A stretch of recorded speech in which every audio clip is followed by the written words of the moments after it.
Donc, pour cet exercice, donc, vous créez simplement un nouveau projet, donc file new, donc Java project. Ensuite, vous spécifiez le nom du projet, donc c'est quel existe. Bon, ou bien TD numéro 4, comme ça on regroupe tout. TD numéro 4.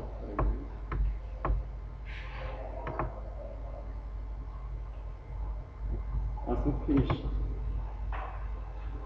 Là, il va vous créer donc votre projet TD numéro 4 qui apparaît.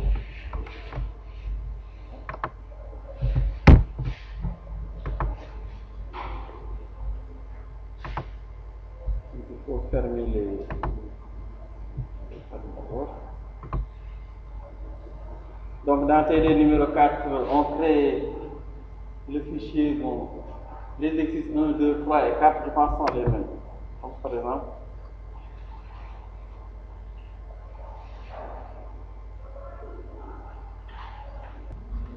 donc après, il faut créer la classe.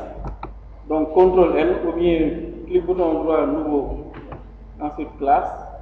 Et là, il faut donner à la classe un nom. Bon.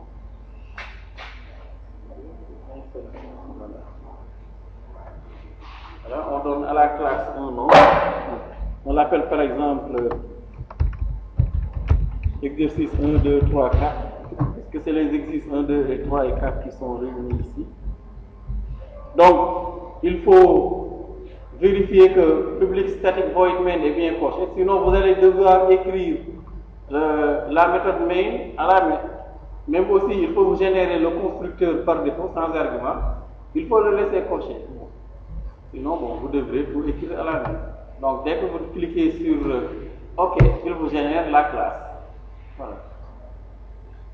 Bon, sauf que oui, on nous avait demandé que la classe s'appelle personne, ce que je n'ai pas fait. Si vous vous êtes trompé, il suffit de venir là, sur la classe, dans écrire, vous faites clic bouton droit, refactor, et vous prenez rename. Ou bien vous faites CTRL-SHIFT-R, Alt-SHIFT-R. Et là, vous lui donnez le nouveau nom, personne. Et là, il va vous renommer la classe avec les constructeurs et donc tout ce qu'il faut. Donc, vous cliquez sur Next, Finish. Donc là, si on s'est trompé sur le nom de la classe. Voilà. Donc, il nous a été demandé au niveau de l'exercice 1 de déclarer 3 attributs. Donc, je les mets comme des attributs privés. Donc, d'abord pour le nom string, private, donc string nom.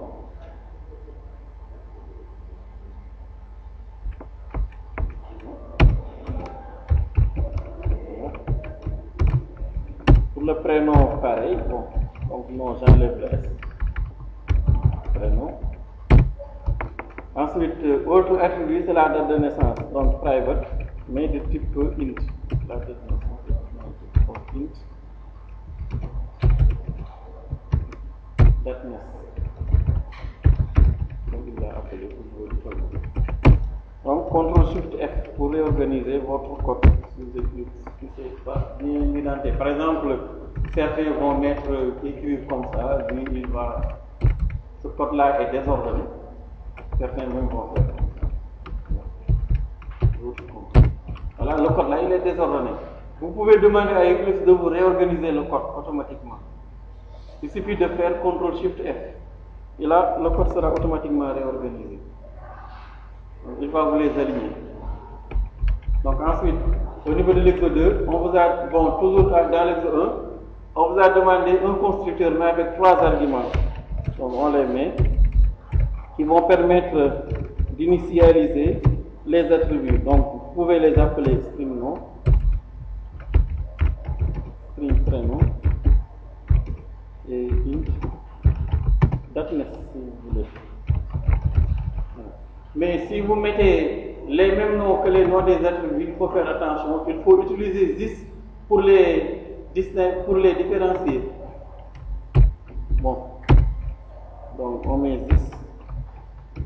Point non est égal à non. Et là, il va bien faire la différence pour savoir que lorsqu'on écrit this.non, ce nom-là, c'est le nom qui est l'attribut de la classe, au niveau de l'attribut de la classe. Tandis que l'autre variable nom, c'est le paramètre.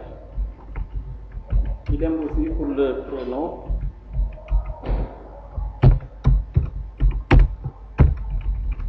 Donc 10 points prénom est égal à prénom. Pour la date de naissance aussi, pareil, donc 10 points date naissance est égal à date naissance. Voilà, le travail est fait. Donc, il est toujours possible de commenter.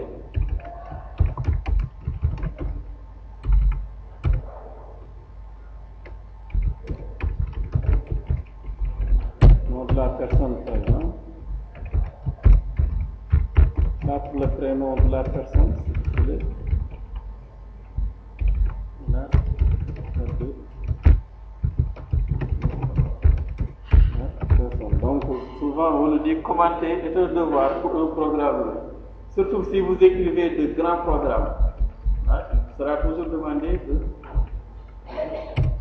Ensuite, il y a les getters et les setters. Bon, soit vous les écrivez, ou bien vous demandez à Eclipse de les écrire. Dans les exemples, on va vous demander de les écrire à la main.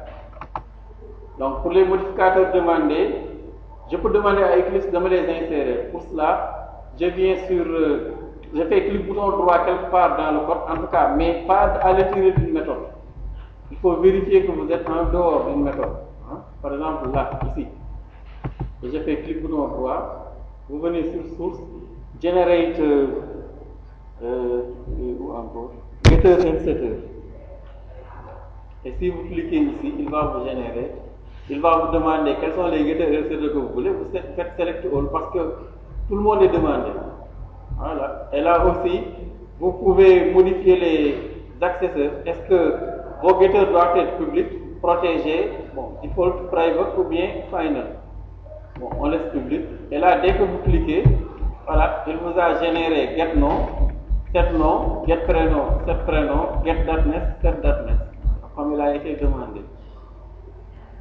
C'est beaucoup plus rapide. Donc, get nom, comme on l'a écrit au niveau du tableau, retourne le nom. Cet nom modifie la valeur du nom avec le paramètre passé en argument. Le prénom aussi pareil. Get prénom retourne la valeur de l'attribut prénom. Voilà, prénom. Tandis que cet prénom modifie le prénom avec la valeur passée en argument. Idem pour datness. Ok. Ensuite, donc là c'était l'exercice numéro 2. Dans l'exercice numéro 3, on nous a demandé de créer une méthode de getAge qui retourne l'âge qu'aura la personne au cours de l'année A. L'âge qu'aura une personne qui est née au cours de l'année naissance. Voilà, ce sera simplement, bon, il l'a appelé année naissance. Donc ici aussi pareil, vous voyez. Je l'ai appelé datness. Au niveau de la correction, on l'a appelé, ou bien du sujet, on nous avait demandé de l'appeler année. Si je veux le renommer, sans aller parcourir tout le code et renommer partout et réécrire partout où j'ai écrit datness, je sélectionne simplement datness, je fais clic bouton droit, je viens sur refactor. Bon, il y a le tableau noir là.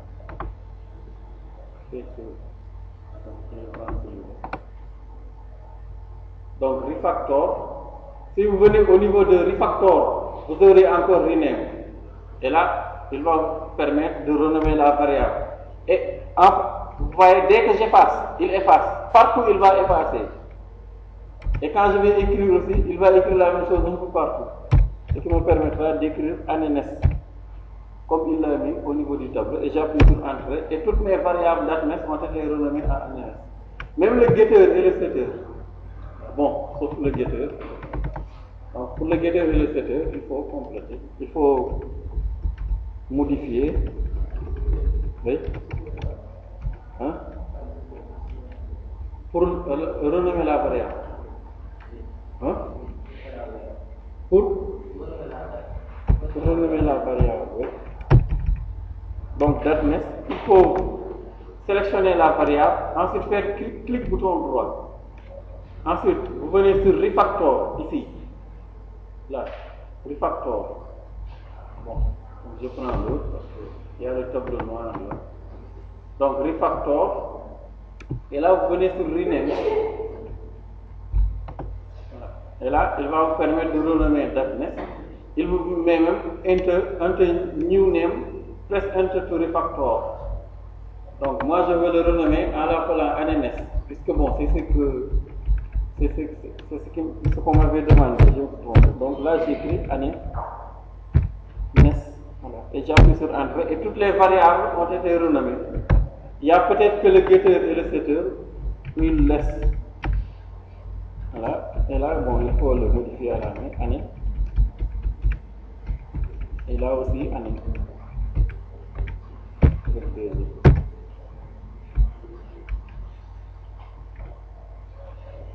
Oui.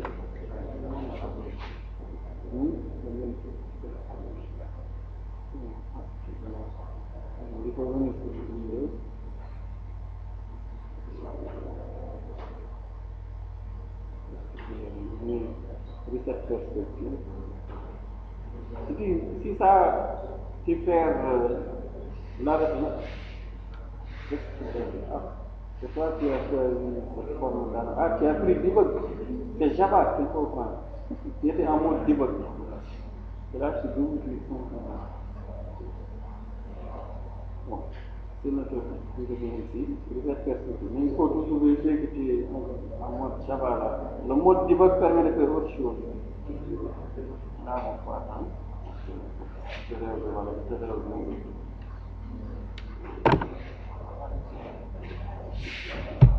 Voilà, donc c'est ça qu'on nous avait demandé pour les 4 premiers exercices. Maintenant, au niveau de l'exercice numéro 5, ou les 3 premiers exercices plutôt, au niveau de l'exercice, bon, il y a la méthode exercice numéro 3 plutôt, qu'on n'a pas encore fait. GetAge. GetAge, on nous a demandé d'écrire une méthode GetAge qui retourne l'âge qu'aura la personne au cours de l'année A. Donc, public. Donc, il retourne un entier, int. GetAge, qui retourne l'âge de la personne au cours de l'année A.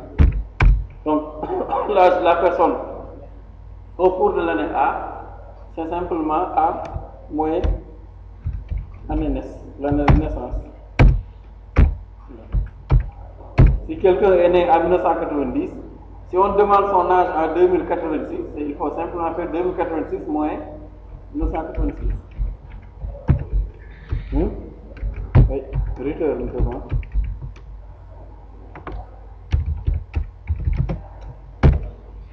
Vous pouvez mettre des parenthèses ou pas, le voyons. Ensuite, la méthode affiche. Donc, public void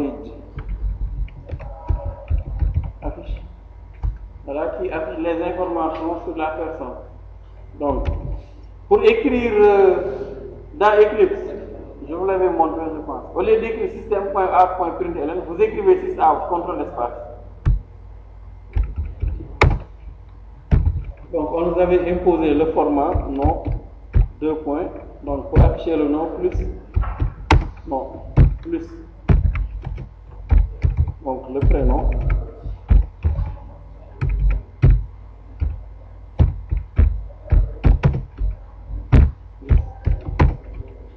Prénom.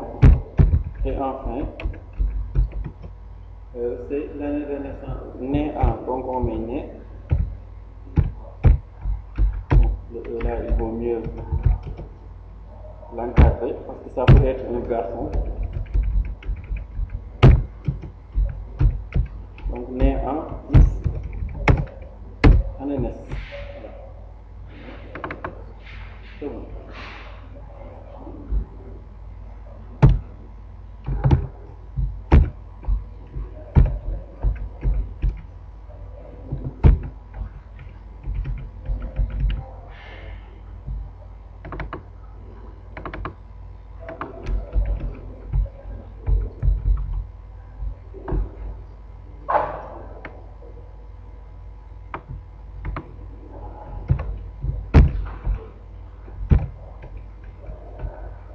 Voilà pour les 3 premiers exercices.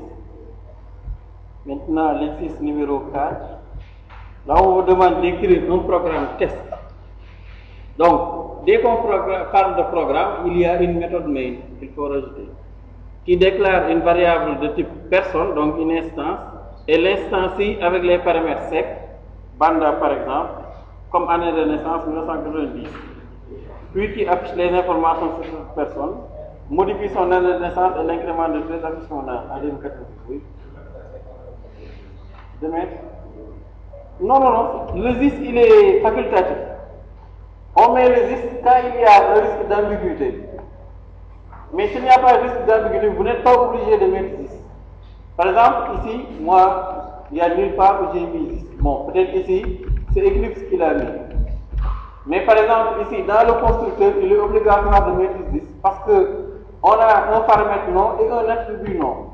Là, si vous mettez nom également, il ne saura pas de quel nom il s'agit. Est-ce que c'est l'attribut? Est-ce que c'est la variable en paramètre? Il ne peut pas distinguer les deux. Mais vous pouvez quand même mettre ZIS partout si vous voulez. Mais il n'est pas obligatoire. Il n'est obligatoire que s'il y a des risques d'ambiguïté. Oui. Oui, si tu veux te mettre get nom, mais ici tu peux mettre nom directement, parce qu'on est dans la classe. À l'intérieur de la classe, on peut accéder aux attributs, quels que soient les accessoires qu'il y a sur les attributs. Tu peux mettre get nom, ou this.nom, oui. Hein? Oui. Oui, si vous voulez, get année, get à moins, get année, mais bon, puisque vous pouvez accéder directement à année, mettez année. En fait, les getters et les setters sont surtout importants, mais à l'extérieur de la classe, quand vous avez une instance et des attributs privés. Mais à l'intérieur, donc la méthode main qui est là, ça ne vous sert à rien du tout, il faut l'enlever. Vous n'allez même pas l'utiliser. Donc, il faut créer une nouvelle classe, test. Donc, clic bouton droit, new class, qui s'appelle test. Mais dans test, il devrait y avoir maintenant la méthode main. Constructeur, on n'en a pas besoin. Voilà. Donc, que la méthode main. Et c'est dans cette méthode main qu'on vous demande de créer une variable personne que l'on instancie avec bande sec 1990. Ensuite, on affiche les informations sur la personne P, si ça s'appelle P. Ensuite, on incrémente son âge, son année de naissance de 13, et on affiche son âge en 2086. Quelqu'un pour faire ça? Oui? Pour? Oui. On l'appelle avec l'instance. Il faut d'abord, par exemple là-bas, on a déclaré une instance P, personne P égale new personne. Regarde, pour appeler getNom, on a simplement dit P.getNom. Donc pour appeler affiche, qu'est-ce qu'il faut mettre? P.affiche. Simplement. Donc le nom de l'instance, point, la méthode. Si la méthode est publique, bien sûr. Si la méthode maintenant n'est pas publique, vous ne pourrez pas y accéder. C'est comme le n'efface pas affiche, parce qu'après, on efface à côté. Bon, on aura besoin aussi du setter.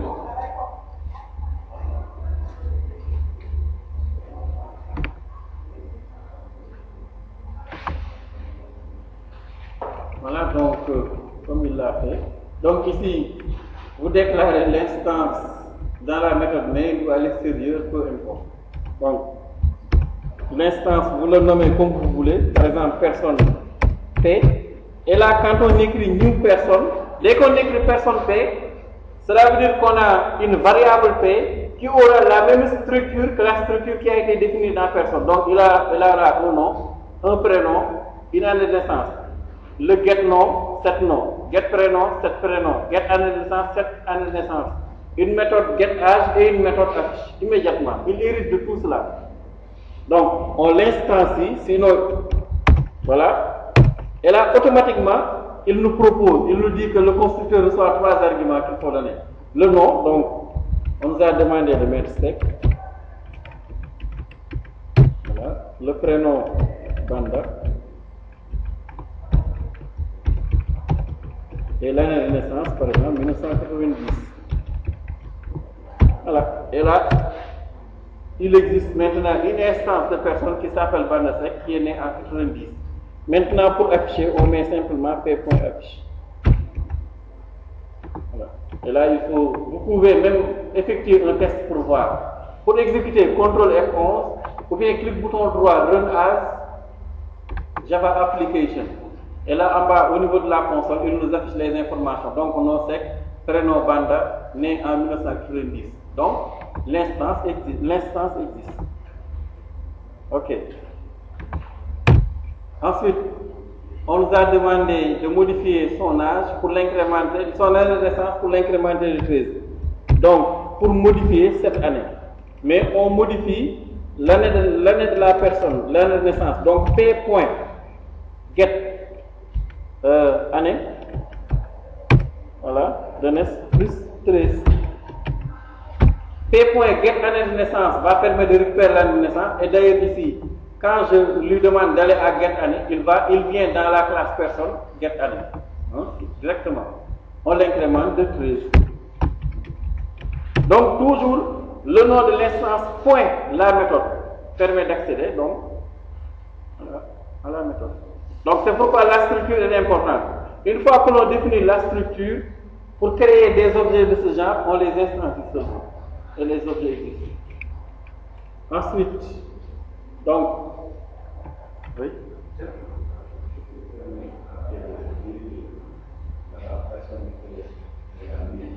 Oui.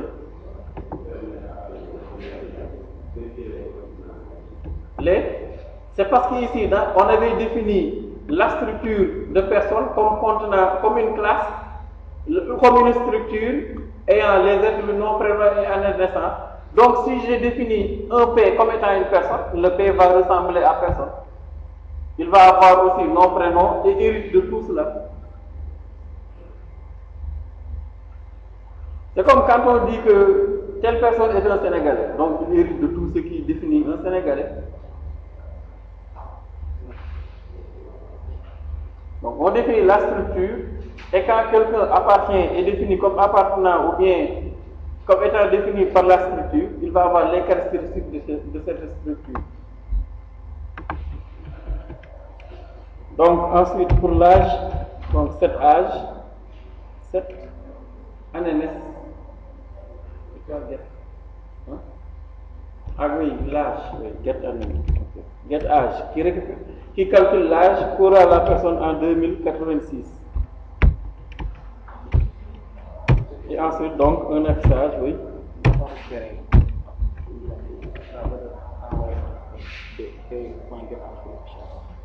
Oui, si tu mets, ce sera affiché. Quand tu mettras p.affiché, il va t'afficher la nouvelle âge de la personne. Par exemple, ici, je fais CTRL F11, tu vas voir. Tu vois. Mais en 2003, en 2036. Hein? Ah oui, là, il faut l'afficher, c'est vrai. Donc, il faut déclarer une variable interval.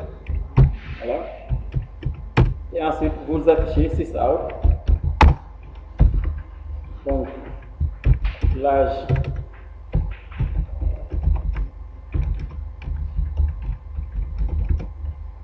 En 2086. Ou bien l'âge qu'aura.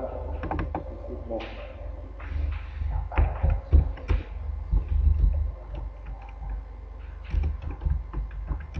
Il sera de l'estival. Ou bien directement, comme ça, de faire ça. Vous pouvez aussi directement mettre ici p.getAge qui récupère l'âge. Voilà, donc l'âge de la personne en 2086 sera de 83. Bon, on peut mettre en même. De 83 ans.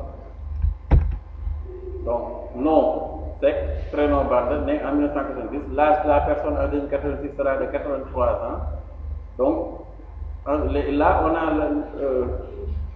un nouveau affichage des informations sur la personne quand on a incrémenté son année de naissance de 13, donc né en 2003.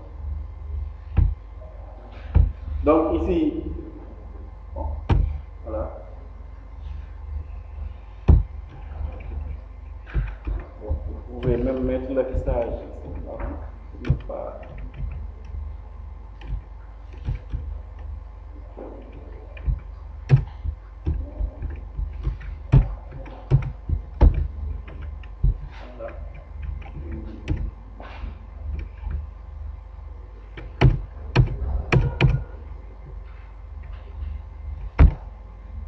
Donc pour l'exercice numéro 5, on vous demande de modéliser le compte en banque d'une personne en définissant une classe compte.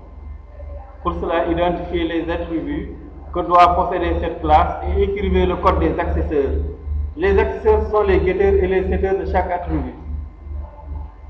Ensuite, décrire une méthode affiche. La méthode affiche affiche simplement les informations sur le compte, comme la méthode affiche qui est là-bas. Voilà, donc c'est ça. L'exercice numéro 5.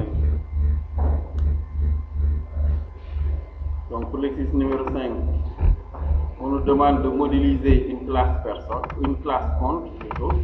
Donc là, je crée une nouvelle classe CTRL N que j'appelle compte avec grand C parce que voilà. Donc j'ai pas besoin de la méthode main parce qu'on va me demander de créer une classe de test, je pense. Hein? Oui, un programme DAV. Donc je laisse peut-être le constructeur. Il y a le constructeur que tu n'as pas mis, mais c'est pas grave. Donc par défaut, lui il a dit qu'un compte a un ID, qu'on pouvait aussi appeler num compte, mais bon, s'il a appelé ID, on l'appelle ID. Donc, un compte a aussi un solde et un compte appartient aussi à un titulaire. Bon, il a simplement mis non compte.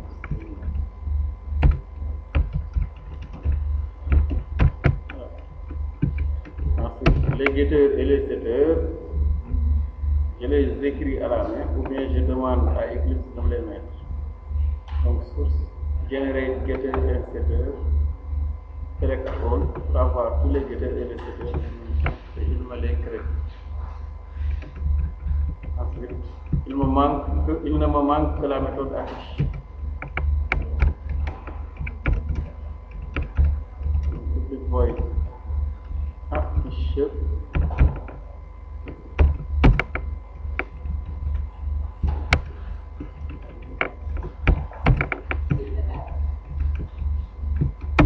Donc la méthode affiche les informations.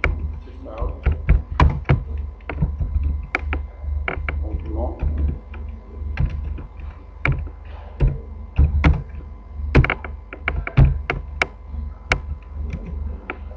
Donc ID.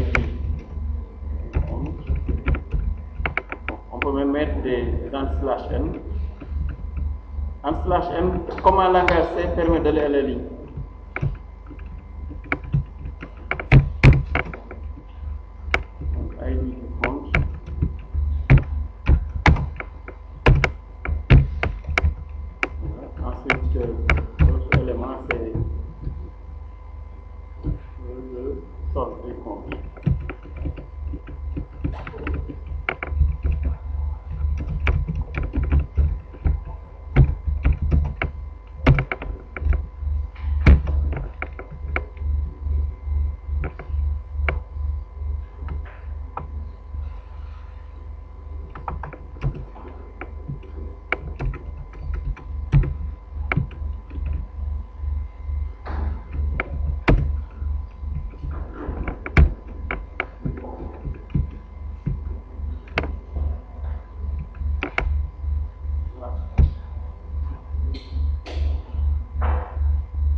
Même si vous voyez dans l'énoncé, on ne vous demande pas de constructeur, mais il serait intéressant d'avoir un constructeur qui permettra de créer un compte et de lui appliquer directement les trois valeurs, comme l'ID du compte, le solde et le nom. Bon, si vous ne le faites pas, vous serez obligé, après avoir créé l'instance, d'utiliser cet nom, cet ID et cette solde. Ce qui est fastidieux. Même si on ne le demande pas, je pense qu'il est préférable, surtout en TP, de le mettre. Bon, on refera les mêmes exercices quasiment en TP, là on a un.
Donc, de rajouter à la classe compte la méthode dépôt qui permet d'effectuer le dépôt d'une somme D sur le compte.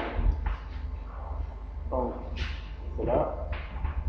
Il suffit de retourner sur Eclipse et vous rajoutez donc la méthode dépôt. Donc, public void dépôt. Permet de faire dépôt. Dépôt va permettre d'incrémenter le solde du compte de la valeur D. Le solde du compte, voilà. Simplement, solde égale solde plus D. Solde plus égale D. C'est ça seulement pour le dépôt. Maintenant, pour le retrait, donc public, donc il retourne une valeur booléenne en fonction du retrait qui a été effectué ou pas.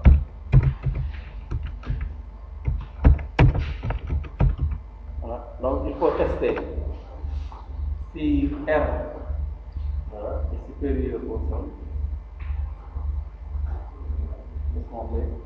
On retrouve false immédiatement. Petit f, false, petit f. Donc il dit, si la somme demandée est supérieure au solde du compte, retournez false. Parce que dans ce cas, on ne peut pas effectuer de retrait.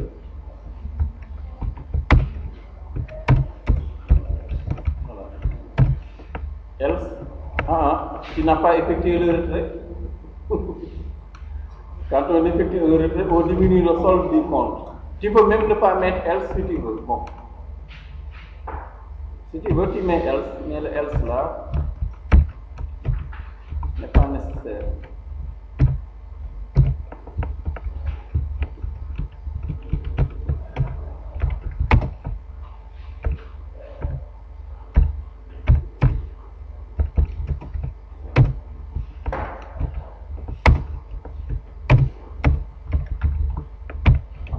Donc on peut aussi l'écrire de cette manière parce que de toute façon, si on rencontre, retourne tout, tu n'as pas retourné tout. Parce que de toute façon, si on parvient à mettre dans solde moins R, c'est qu'on n'a pas effectué le return. Dès qu'on rencontre le return, là, on va immédiatement interrompre la fonction. Donc, que vous mettez else ou pas, ça ne change pas grand chose. C'est à vous de voir. Vous pouvez mettre else solde égale solde moins R return true ou pas, mais on peut seulement mettre le if R est supérieur au solde return false. Ensuite, solde moins égale R. De toute façon, si on parvient sur cette ligne, c'est que la somme demandée pour le retrait n'est pas supérieure au sol. Parce que si R est supérieur au sol, on retourne false et là, l'exécution de la fonction va s'interrompre. Voilà. Donc, dépôt ici ajoute la somme D au solde du compte, donc on incrémente le solde D. Le retrait permet de diminuer le solde de R. Par exemple, j'ai 40 000 francs dans mon compte, je demande à faire un retrait de 5 000, donc on diminue les 40 de 5 000 que l'on me remet, il reste 35 000. Mais si j'ai 40 000 et que je demande d'effectuer un retrait de 50 000, ce n'est pas possible.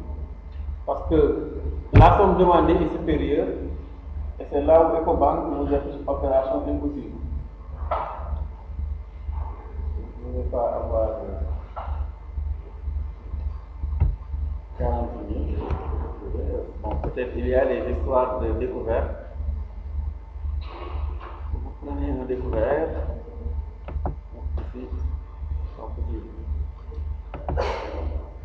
Donc, pour l'exercice numéro 7, enfin, on vous demande d'écrire un programme DAB, ou bien GAP, guichet automatique de banque, ou bien débit automatique de banque, qui permet de manipuler un compte à l'aide du menu suivant. Quand vous arrivez, c'est comme à Ecobank.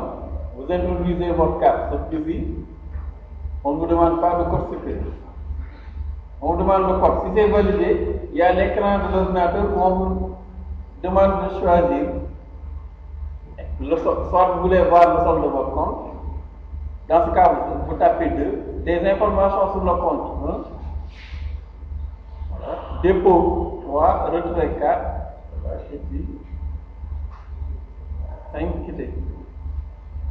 Donc, information sur le compte, on appelle simplement, voilà, la méthode affiche. Solde, qui affiche le solde du compte, donc, on appelle simplement get solde. Dépôt, il faut demander à l'utilisateur combien est-ce qu'il veut déposer dans le compte. Ensuite, on appelle la méthode de tout à l'heure dépôt. Pour retrait aussi, il faut lui demander combien est-ce qu'il veut retirer. Appelez la méthode de... Oui, là, tu n'as pas mis le nom de la méthode. Il faut corriger. Tu as mis seulement public booléen et les paramètres. Où est le nom de la méthode? Retrait. Il faut mettre le nom de la méthode.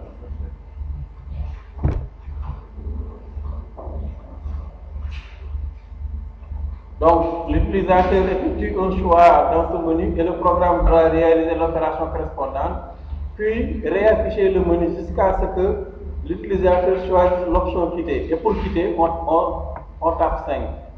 Vous utiliserez les fonctions de la classe utile, voilà, qui sera écrite en TP. Donc, que nous avons aussi déjà utilisé, c'est la classe scanner, ou bien on l'a pas utilisé. Ah, d'accord. Qui lit et retourne une chaîne de caractères entrée au clavier. Donc, on le verra en TP. Bon, l'exercice, il vous sera demandé de l'implémenter en TP, mais presque nous l'avons déjà fait.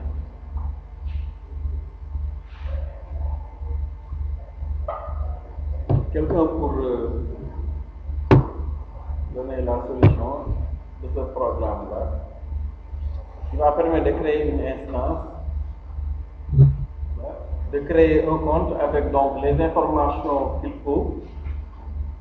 Et là, une boucle qui permet d'afficher le menu. Donc, on choisit ça, choisit pas quitter. Et selon les options de l'utilisateur, va permettre d'afficher les informations de compte, le solde, d'effectuer le retrait de défaut, de quitter. Pour la classe DAB, donc CTRL N, vous créez une nouvelle classe qui s'appelle DAB. Il me faut la méthode main, donc je coche bien cette case-là, pour le static void main. Mon constructeur, j'en ai pas besoin.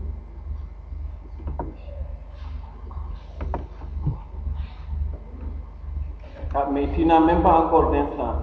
Il faut d'abord créer l'instance.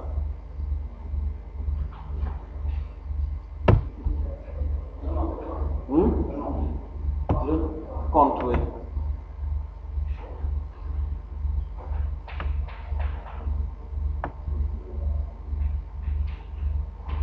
Donc, compte C égale à... Donc, il faut d'abord créer une instance de compte parce que c'est à partir de cette instance-là que tout va se faire. Donc, compte. Bon, moi, je vais l'appeler autrement. Mon compte, par exemple, c'est égal à new compte, oui.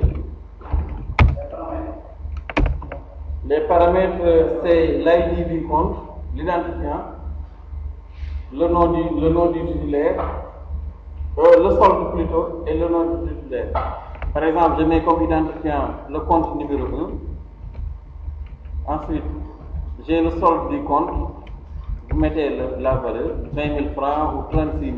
Bon, il vient de percevoir sa bourse.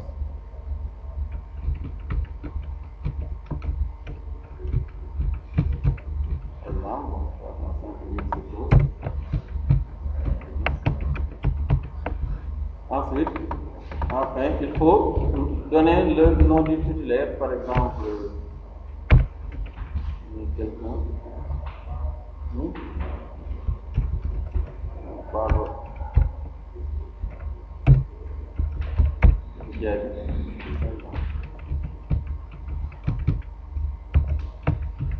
Mais normalement, en utilisant la méthode saisicienne, vous pouvez lui demander à l'utilisateur son nom ou bien de saisir le nom de l'utilisateur. Bon, de toute façon, on verra en TP.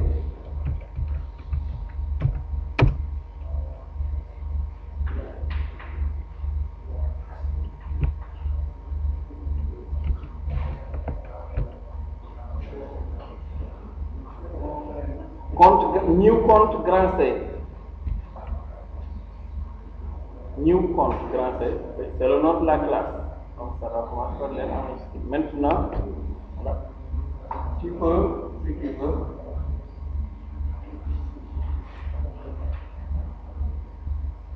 mais où est ta variable qui va permettre de saisir, il faut la déclarer l'option de l'utilisateur. Il faut la déclarer à l'extérieur, comme ci. D'où, mais while quoi? Mais while, tu vas mettre while quoi? Et la variable qui sera dans le while, il faut la déclarer. Voilà, donc on peut déclarer une rep. Bon, il faut l'initialiser quand même avec une valeur arbitraire, par exemple, qui n'est pas dans les choix. Et ensuite, vous pouvez bien mettre while. Donc, while rep différent de 5. Ou bien do while rep différent de 5. Et maintenant, à l'intérieur, vous mettez d'abord le menu. Donc, c'est ça. Donc, pour le menu, voilà ce que nous avons. On a d'abord une information sur le compte.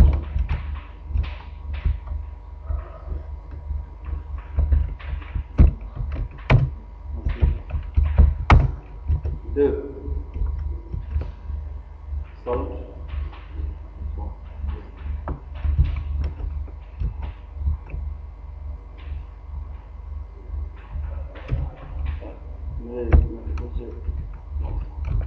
C'est pour ne pas aller copier à l'extérieur, je vais les commenter. Donc, 2 soldes.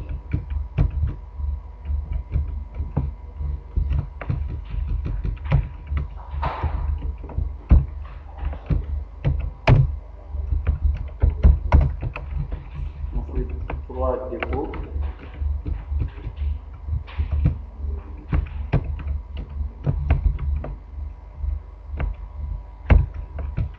Option 3 pour dépôt. 4 pour effectuer une retraite.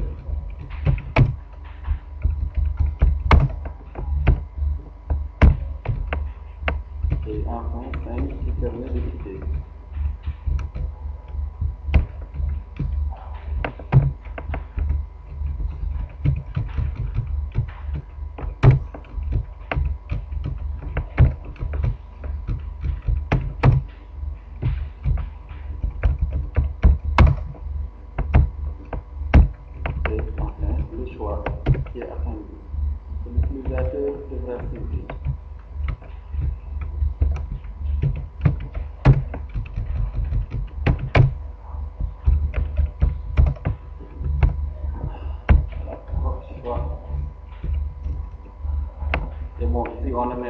ln, on met prime seulement. Maintenant, après, la question ici est de récupérer le choix de l'utilisateur. Bon, c'est parce qu'on veut que saisisse le choix sur la même ligne. Si vous mettez ln, il va aller à la ligne. Bon, vous pouvez mettre ln si vous voulez. Bon, il y a la méthode saisicienne qui vous sera demandée en TP. Bon, utilisez le texte. Oui. Mais pour demander, il faut que l'utilisateur saisisse. Bon, bien on anticipe un peu. En fait, il faut utiliser ce que l'on appelle un scanner. Scanner. Donc, scanner. C'est une classe qui va permettre de saisir, qui remplace le scanf que vous avez vu.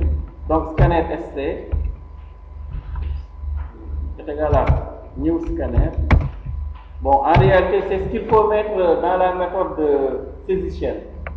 Donc, new scanner, system.in. System.in, c'est le clavier. Voilà. Et là, on a l'élément qui va permettre de récupérer ce que l'utilisateur va saisir au clavier. Hein?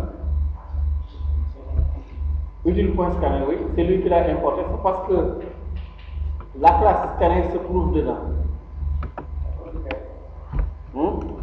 Maintenant, pour récupérer, on le récupère, on met rep égal à sc.nextInt.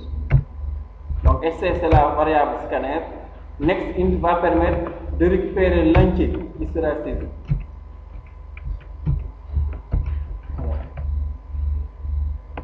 Ensuite, il faut voir quel est le choix de l'utilisateur. Soit vous mettez des if ou bien vous utilisez switch case. Donc, switch réponse. Donc, case 1, case 2, case 3 avec les breaks formulés.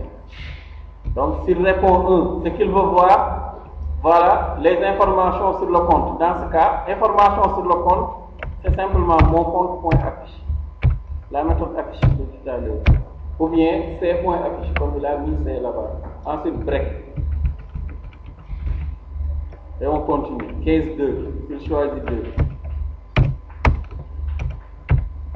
Case 2. S'il choisit 2, c'est qu'il veut voir le solde du compte. Donc, on peut lui mettre 6 out, le solde. Voilà, du compte. Et 2. 2 points. Plus, ensuite, l'instance, en tout cas, que vous avez déclaré, point, get solved. Même si vous voulez vous rajouter plus francs CFA, ou bien euro, ça dépend de la devise que vous utilisez.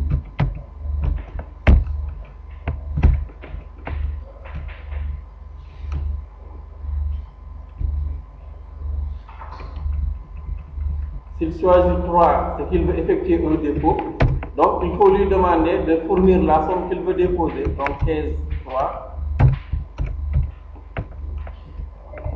6 out, par exemple. On lui demande combien voulez-vous déposer dans le compte. Ensuite, il faut récupérer cette valeur. Bon, on suppose que c'est un entier, donc int val est égal à toujours sc mais point nextInt qui va permettre de récupérer l'entier qu'il va saisir. Je précise que pour la méthode saisicienne, il faut effectuer un cast parce que là on suppose que l'on récupère une chaîne de caractères. Donc combien voulez-vous déposer? Et là on appelle simplement la méthode dépôt sur l'instance. Donc mon compte point dépôt val. Et là bon, comme à la banque, on affiche par exemple 6 out, opération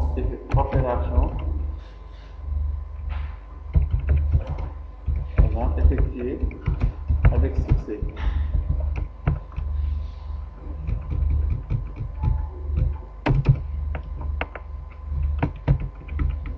Même peut-être si vous voulez.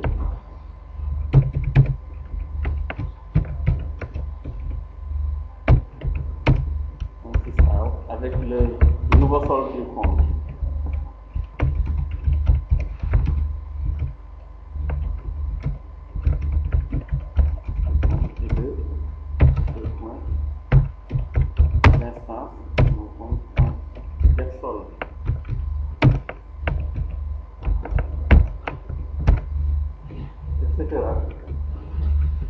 S'il choisit 4 aussi, bon 4 c'est pour effectuer un retrait, il faut lui demander aussi de la même manière combien est-ce qu'il veut retirer. Ensuite, on appelle la méthode retrait, donc le 4, je vous laisse le faire. Et maintenant le 5, je saute. Le 5, ça permet de quitter. Donc, comment est-ce qu'on quitte? Bon, le 5 même, c'est pas la peine de le mettre parce que ça va interrompre la boucle. Bon, voilà. Bon, là, pour l'affichage, je vais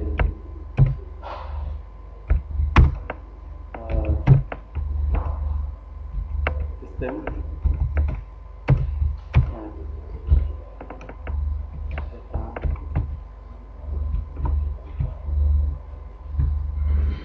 Il y a l'écran là qui va.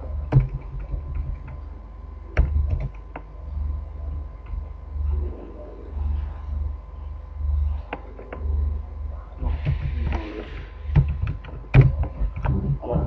Donc là, vous pouvez l'exécuter pour voir. Dès que vous arrivez, il vous présente la fenêtre. Vous voyez? Là, il vous demande. Il attend, en tout cas que vous saisissez. 1, pour voir les informations sur le compte.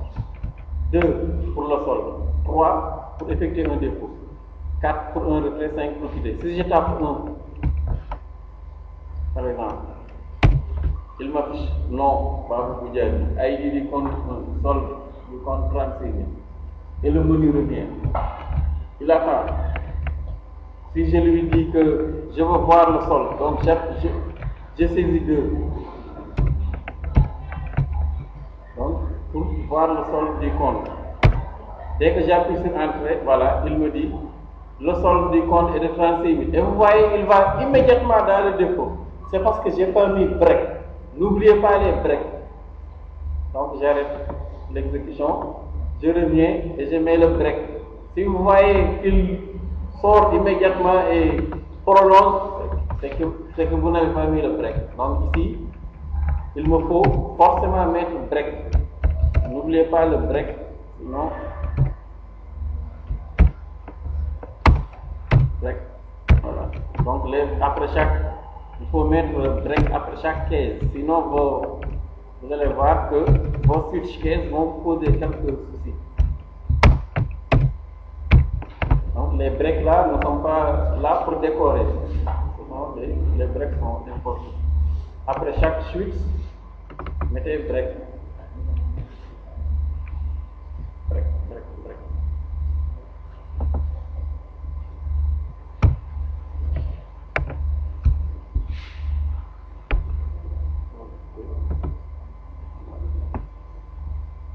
Donc solde du compte.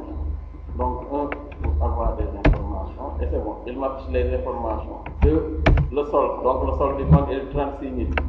Il m'affiche encore à nouveau, voilà, le menu. Je tape 3 pour effectuer un dépôt. Voilà, il me demande combien voulez-vous déposer. Je lui dis par exemple que je veux déposer 1 500 000. Voilà, et là c'est bon. Vous voyez, le nouveau solde du compte est de 1 536 000. Et il revient toujours. Tant que je ne tape pas 5 pour quitter, il ne quitte pas. Donc le retrait aussi, il faut mettre 15-4 dans le code pour le gérer. Et là, dès que j'appuie sur 5, c'est terminé. Voilà, fin du programme. Donc, le programme là, c'est bien arrêté. Bon, en général, on met au revoir. Mais vous pouvez mettre 15-5, 6 out, au revoir. Merci.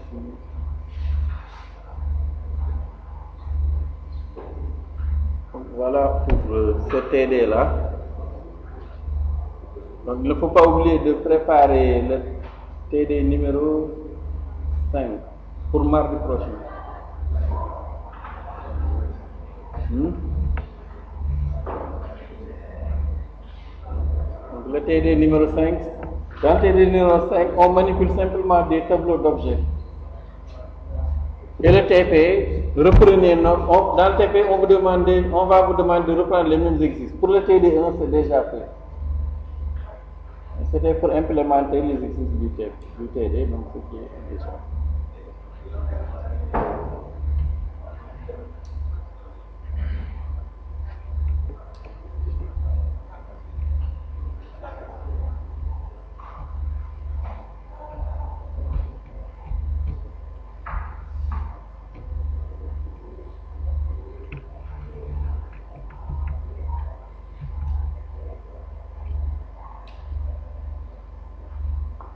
Switch case.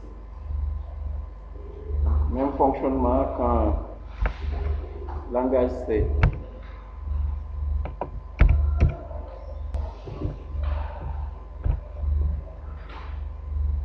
Des tableaux d'objets. Donc pour le 4, ici aussi, bon, le 4 presque c'est la même chose. Je peux copier le case 3 pour mettre case 4. Donc pour le case 4, là il faut mettre case 4 par exemple. 6A, combien voulez-vous retirer?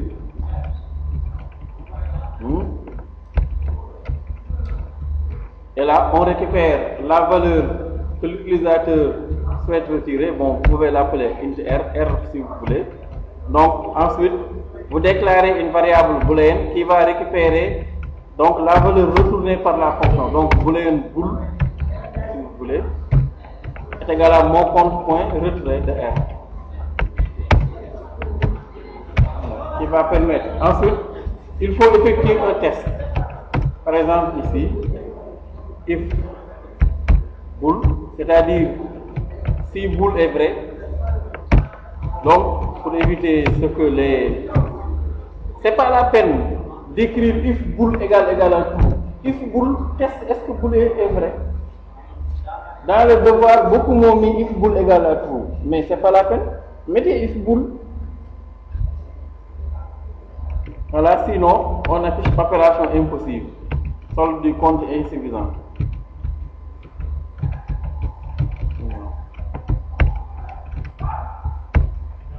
Donc opération impossible.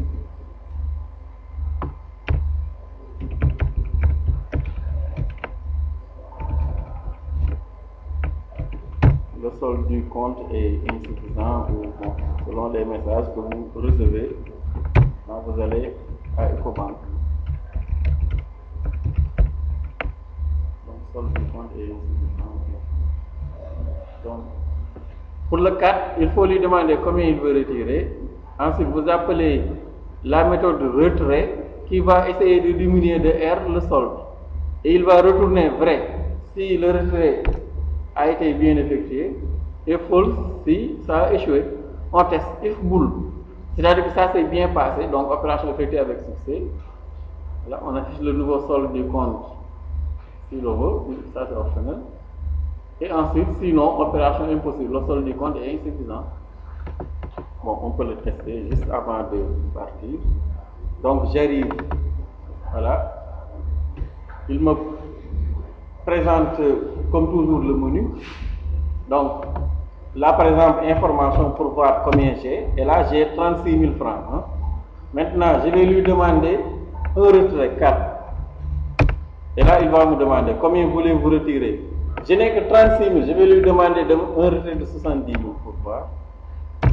Opération impossible, le solde du compte est insuffisant. Voilà. Et il me présente à nouveau, voilà le menu. Je refais une tentative 4. Je lui demande par exemple, je lui dis que je veux retirer 5 000 francs.